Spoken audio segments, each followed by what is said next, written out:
vamos a empezar a ver Calc. ¿Qué es importante de todo esto? Saber que ustedes ahora, si bien van a estar trabajando con LibreOffice, todos los conocimientos que veamos con LibreOffice lo pueden aplicar también con cualquier otro tipo de ofimática que tenga una planilla de cálculos, ¿sí? Y también vamos a trabajar con planillas de cálculos en la nube, es decir, en el paquete de Drive. Entonces, comencemos. La planilla de cálculos, como ustedes podrán ver, tiene la barra de títulos, que eso es común a todos. Tenemos la barra de menú, la barra de herramientas y la barra de fórmula. Todo lo que tiene que ver con el aspecto estético, por así decirlo, del documento son herramientas muy similares a las que ya hemos visto con Writer. Y vamos a hacer hincapié sobre todo en aquello particular que tienen las planillas de cálculos, que es esto que estamos viendo aquí, que se llama barra de fórmula, ¿sí? En la barra de fórmula ustedes van a ver el contenido real de las celdas. Las celdas, que ustedes las van a ver que están divididas por columnas y por filas, o sea, una celda es la intersección de una columna con una fila, que están nombradas por números. Por ejemplo, acá tengo una seleccionada y el nombre de esa celda lo ven en este apartado aquí de la izquierda, ¿sí? Que es, por ejemplo, B4. Si presiono el botón izquierdo, lo mantengo seleccionado y arrastro, van a ver que lo que tengo seleccionado aquí son varias celdas y estas celdas seleccionadas en bloque se llaman rango. Los rangos se denominan así. Primer celda de arriba a la izquierda, 2 puntos, última celda de abajo a la derecha. Una planilla de cálculos está dividida en columnas y en filas. Las selecciones las podemos ir viendo, o sea, la celda activa la vamos viendo desde este lado y en este casillero que se llama barra de fórmula vemos el contenido real. ¿Por qué hago hincapié en el tema del contenido real? Porque las celdas son contenedores que pueden contener absolutamente cualquier tipo de contenido. Por ejemplo, me posiciono acá en B1 y escribo simplemente la tecla T. Coloqué una letra, nada más. Van a ver que se alineó automáticamente a la izquierda. Ahora si coloco un número, se alinea automáticamente a la derecha. Lo que ha hecho hasta el momento la planilla de cálculos es reconocer que ingresé texto y que ingresé números. ¿Por qué es importante esta diferenciación? Porque si ingresé números, va a reconocer que puedo hacer operaciones con números con el número que está ingresado en la celda B2 en este caso. Ahora bien, voy a colocar aquí, ya puse un nombre, perdón, vamos a colocar taza, por ejemplo, para que sea una palabra. Tengo el 5, voy a colocar ahora una imagen. Puedo insertar imágenes. Por ejemplo, puedo insertar esa imagen y achicarla como quiera.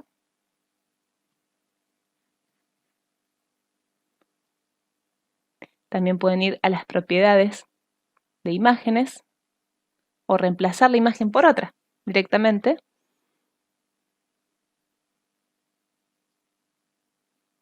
Bueno, no me estaría funcionando en este momento. Reemplazamos.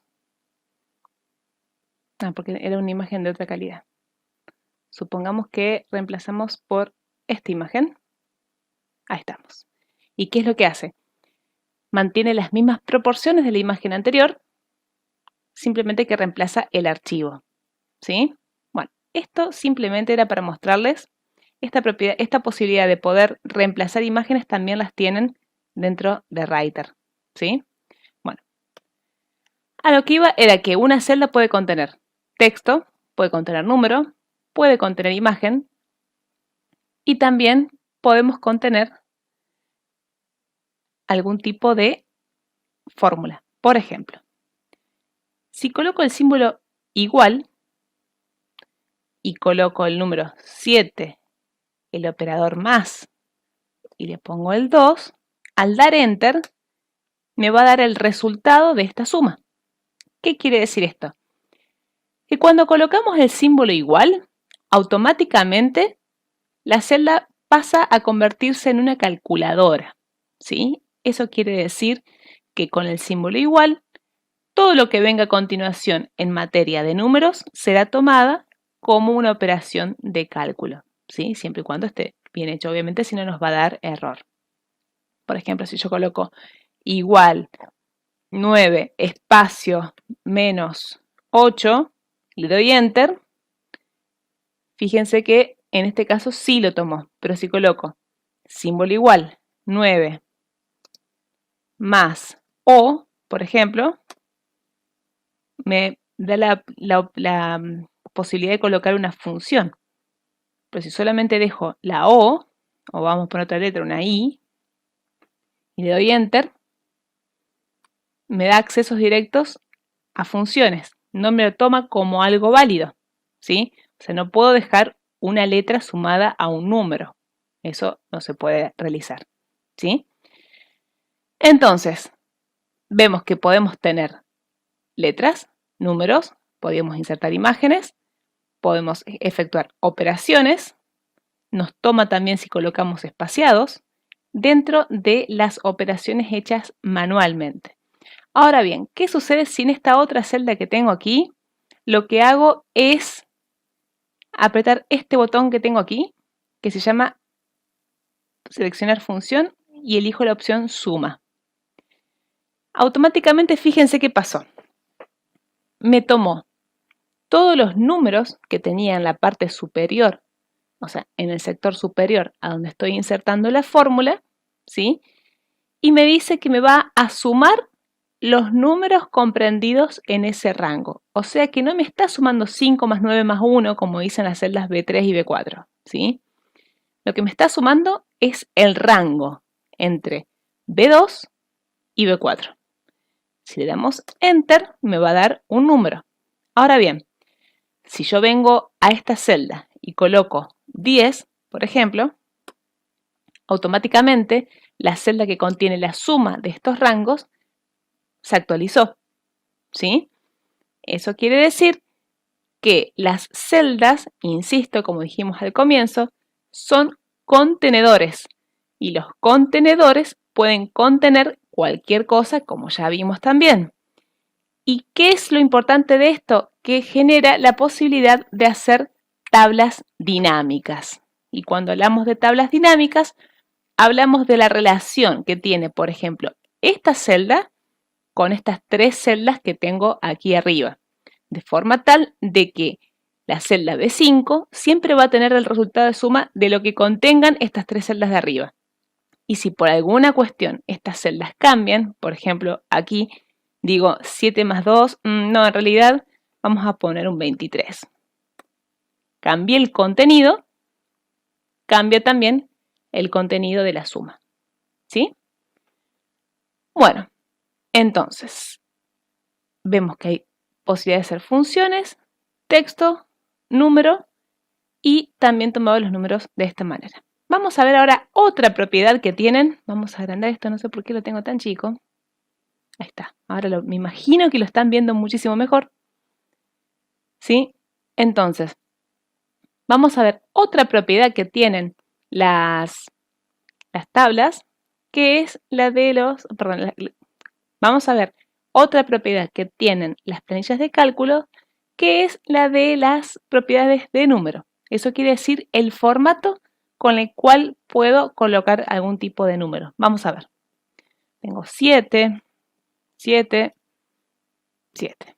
¿Sí? Y todo esto ya que está acá lo voy a borrar para que no moleste.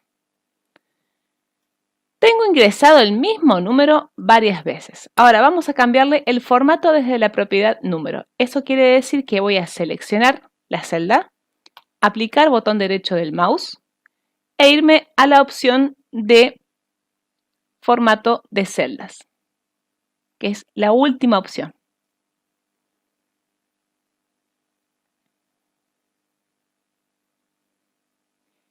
Dentro de la opción de formato de celdas, la primera opción es número.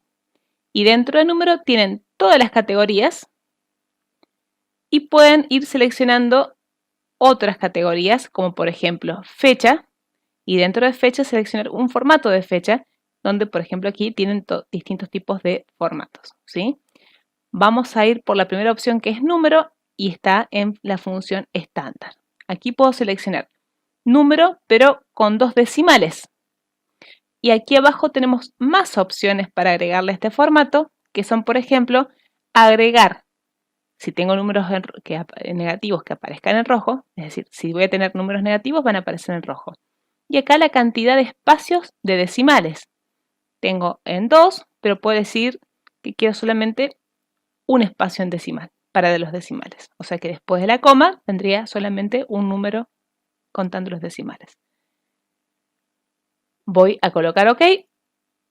Entonces, por más que 7 es un número entero, como el formato que apliqué es con coma y un decimal, vamos a verlo a igual al 0, 7,0. ¿Qué pasa si yo a esto... no, eso vamos a hacerlo después. Entonces, tengo un 7 al cual le coloqué el formato de números decimales con un decimal y números negativos en rojo. En este caso no tengo números negativos. Si yo colocara menos 5, me lo va a colocar en rojo. Vuelvo atrás con control Z y vuelvo a ver mi número. Bien, vamos a ver ahora con C3. C3 tiene otro número 7, voy a volver a ir a formato de celdas. Y aquí lo que vamos a hacer es colocar porcentaje. ¿Qué pasó con este porcentaje? El formato de celda de porcentaje no es solamente un formato estético, por así decirlo, sino que está aplicando una operación a este 7, ¿sí? Lo que tenemos que hacer, si queremos, por ejemplo, colocar 7% y no 700%, tengo dos opciones. La primera opción es al contenedor vacío, por ejemplo, ahora estoy seleccionando D3, ¿sí? Acá tengo C3, que es donde quedó el 700%, y voy a D3. En D3 aplico botón derecho del mouse y elijo la opción formato de celdas, porcentaje, OK. Es decir, este contenedor tiene el formato de porcentaje aunque no tenga contenido. Si yo ahora escribo un 7, por ejemplo, vamos a ver que automáticamente me queda 7%, porque primero tenía el contenedor, ya tenía el formato del porcentaje, entonces al colocar una vez el número 7, me toma 7%. En cambio, cuando tengo previamente en el contenedor el número y le aplico el formato porcentaje, me aplica la función del contenedor sobre el número, ¿sí? Lo cual me daría 7%, 700%.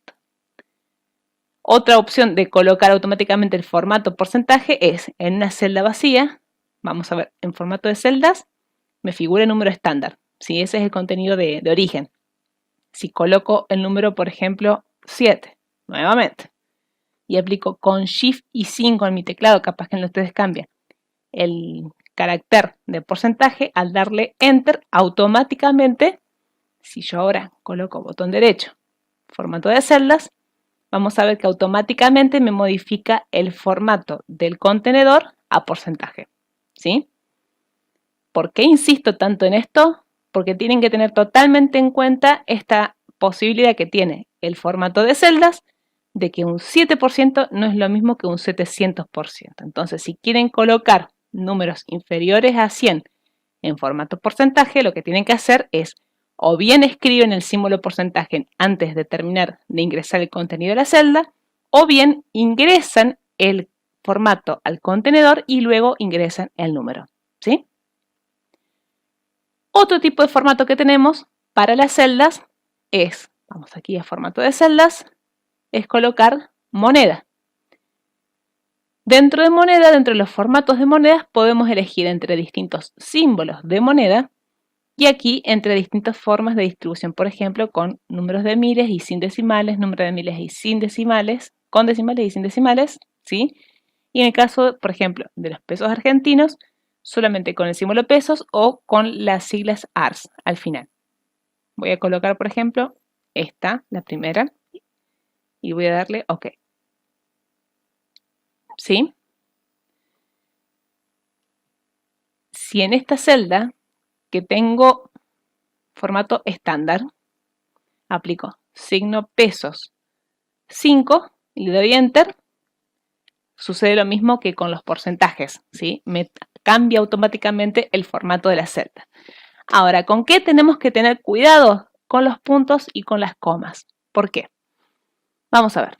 Aquí voy a colocar 5,6, me lo alineó a la derecha, es decir, que me lo tomó como número correctamente. Ahora coloco 5,6, me lo toma como número, perdón, me lo tomó como texto. Ven que automáticamente me lo alineó a la izquierda. ¿Qué quiere decir esto? Que si yo, por ejemplo, hago una sumatoria, ahora vamos a hacer así, acá igual, esta celda más esta celda, me da error de valor. ¿Por qué? Porque me está sumando texto con número, ¿sí? Ahora, sin mover la celda de abajo, o sea, sin mover nada que tenga aquí en la suma sin modificar ningún tipo de valor que tenga aquí en la suma de C7. Si vengo acá y modifico 5,6, al darle Enter, automáticamente va a modificarse el número, ¿sí? Se actualiza la suma y de esa forma podemos ver correctamente el contenido. Bien, espero que hasta aquí haya sido claro en cuanto al tema de ingreso de números y formatos, ¿sí?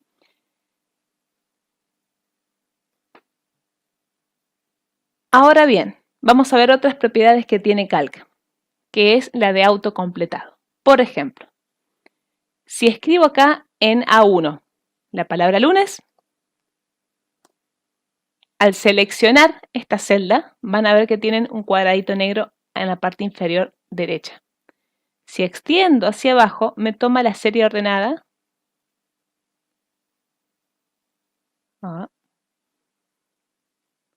Sigo renegando con la configuración de esta máquina que no le he podido cambiar a español hasta el día de hoy. Bien. Se los voy a mostrar después correctamente. A este video lo voy a editar para mostrarles correctamente cómo es. Si ustedes lo realizan en su casa, normalmente al seleccionar el botón izquierdo, perdón, el botón derecho inferior de la celda, ven que se les transforma en una cruz el mouse. Al descender les van a aparecer la serie ordenada martes, miércoles, jueves, viernes, etc. ¿Sí? Bueno, esto lo vamos a ver después porque no me está respondiendo como corresponde. Bien. Entonces, una propiedad es la del autocompletado. Si yo coloco el número 1 y hago lo mismo, bueno, así como ha ocurrido aquí, va a ocurrir también. Ah, lo tengo en inglés, con razón. Tengo que colocar Monday. Eso es lo que le quería mostrar, ¿sí? Si colocan un nombre, un día de la semana, bueno, yo lo tengo configurado en inglés, pero si ustedes colocan lunes le va a funcionar. Entonces coloco el nombre de un día de la semana y al extender me autocompleta la serie. Lo mismo, por ejemplo, desde cualquier día y en cualquier sentido que lo realice, ¿sí? Sí, lo mismo también puedo hacer con, por ejemplo, los meses.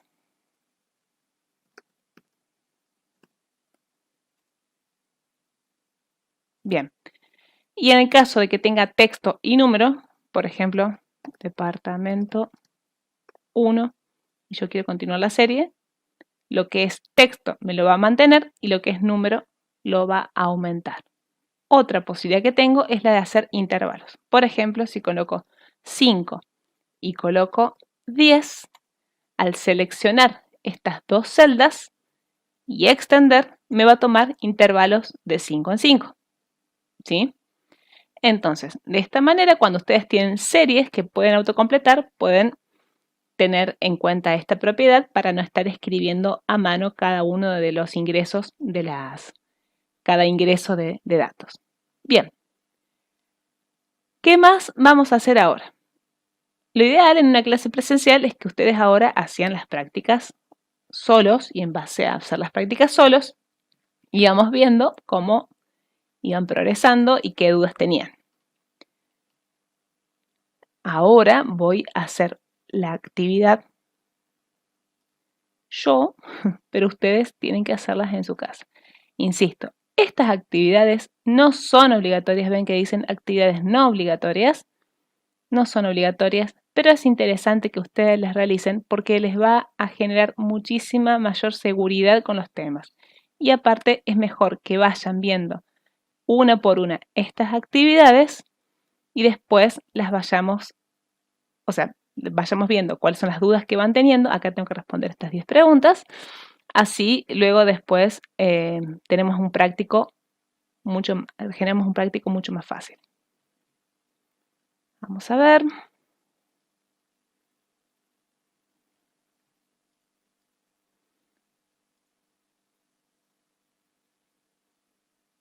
Él tiene el modelo final resuelto y la actividad para realizar.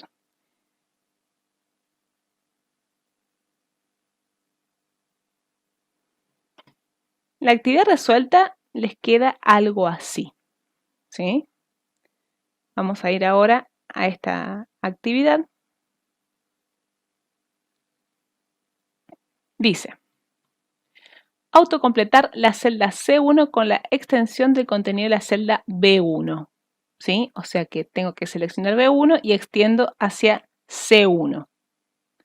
Después dice, calcular el promedio de notas para cada alumno en la columna D. Promedio. Bien, esto es algo que no vimos todavía, pero me viene bien para que lo veamos. ¿Vieron hoy cuando insertamos aquí suma? ¿Sí? La función de suma. Bueno, vamos a ver que aquí a la izquierda tenemos el botón de insertar funciones, que es el botón FX, ¿sí?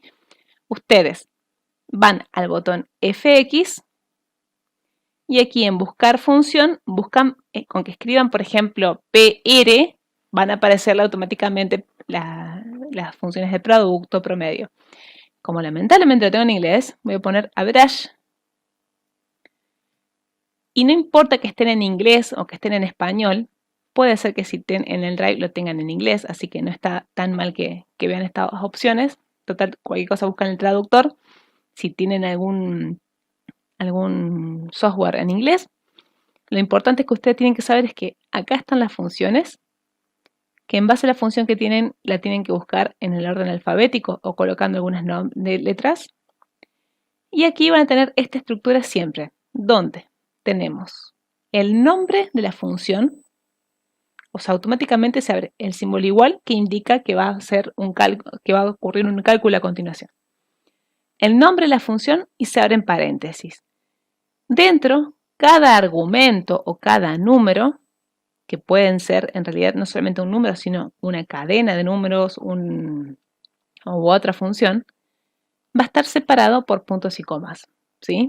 Entonces, en este caso, yo tengo que averiguar qué cosa, el promedio de qué, del parcial 1 y el parcial 2 de este individuo, ¿sí? Entonces, donde quiero tener el resultado, que es promedio para González, ¿sí? Tengo que hacer la relación de estos dos números que son los parciales 1 y 2. Entonces, una opción es que seleccione, el número 1 es esta celda y el número 2 es esta celda, ¿sí? Aceptamos. ¿Y qué es lo que tengo? Que en la celda D2 tengo el promedio de B2 y C2, ¿sí? Lo mismo ocurre que como habíamos visto antes. Si a este 7 le pongo un 8, automáticamente los modifica, ¿sí? Porque en la celda donde se está calculando el promedia el contenido de lo que contengan estas dos celdas. No les importa el número, ¿bien? Entonces, el promedio de González es 8. Abajo, si quiero hacer el promedio para Pérez, tendré que hacer lo mismo, pero con los números de Pérez. Las funciones tienen esta propiedad. Así como antes bajamos y mantuvimos los nombres, O sea, mantuvimos los nombres que eran, por ejemplo, departamento se mantuvo, pero lo que era número se modificó y teníamos series ordenadas. En este caso, lo que se mantiene es la función y la relación con los contenedores, de forma tal de que si yo bajo,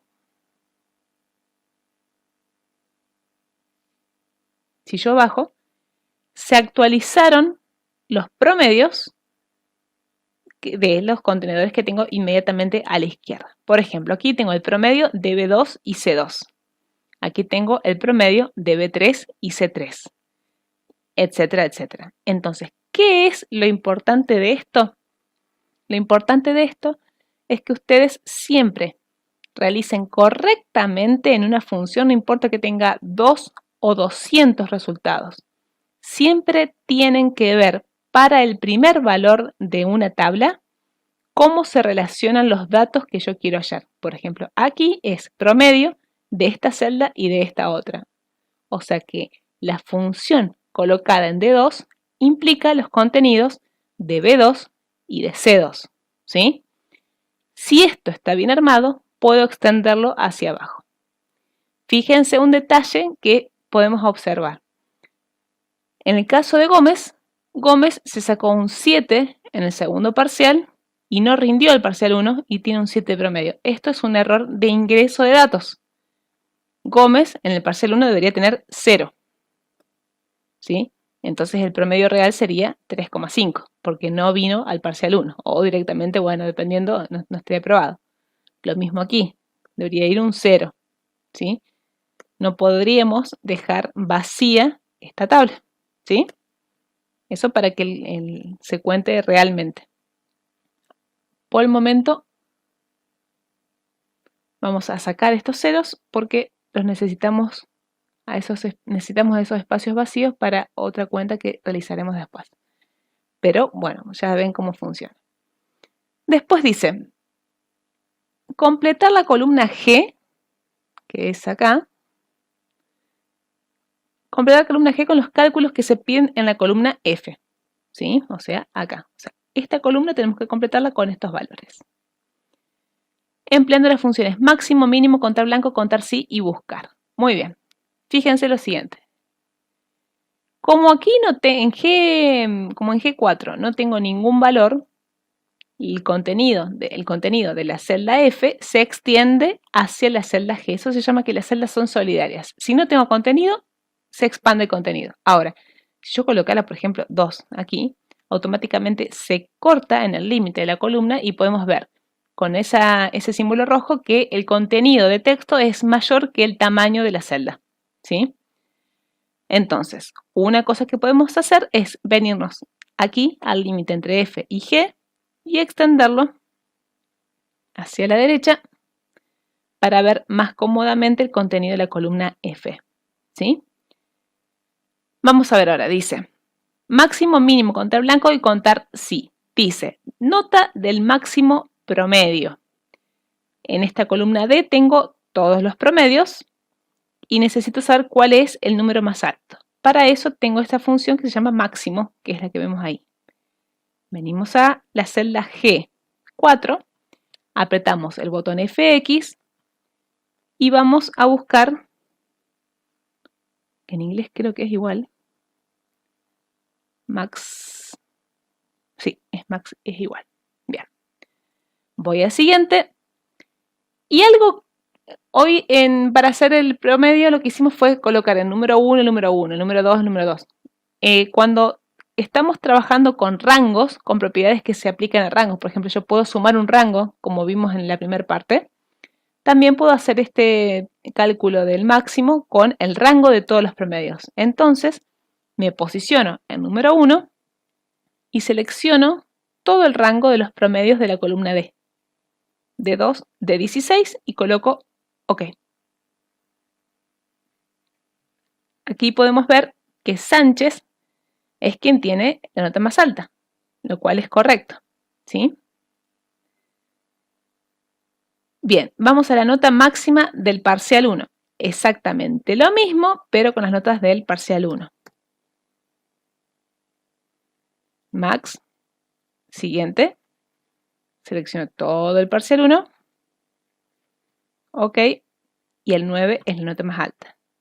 Nota mínima del parcial 2. O sea, vamos a hacer lo mismo, pero en vez de con máximo, con mínimo. Acá está min, de mínimo, ¿ven? Y voy a seleccionar todo el parcial 2. Siguiente, ahora sí.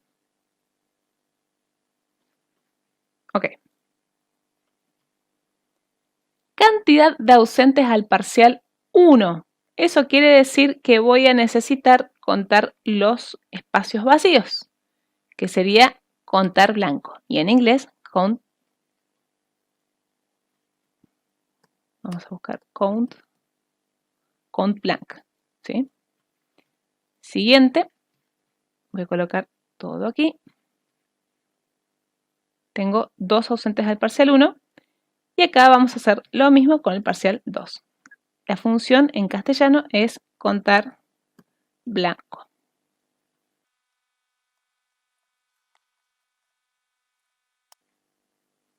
Bien. Cantidad de alumnos que tuvieron nota superior a 7 en el parcial 1. O sea que tengo que saber cuántos sacaron más de 7. Acá es muy importante tener en cuenta lo siguiente. La consigna nos dice si es mayor o mayor igual.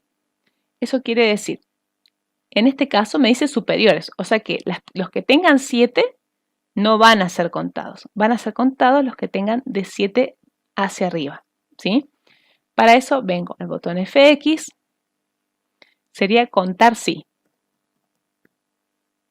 Count if sería en inglés.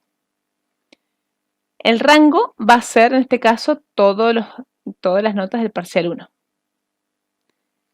Y el criterio va a ser mayor a 7. Para eso, como es una comparación, tengo que colocarlo entre comillas y apuntar el símbolo mayor hacia la izquierda, ¿sí?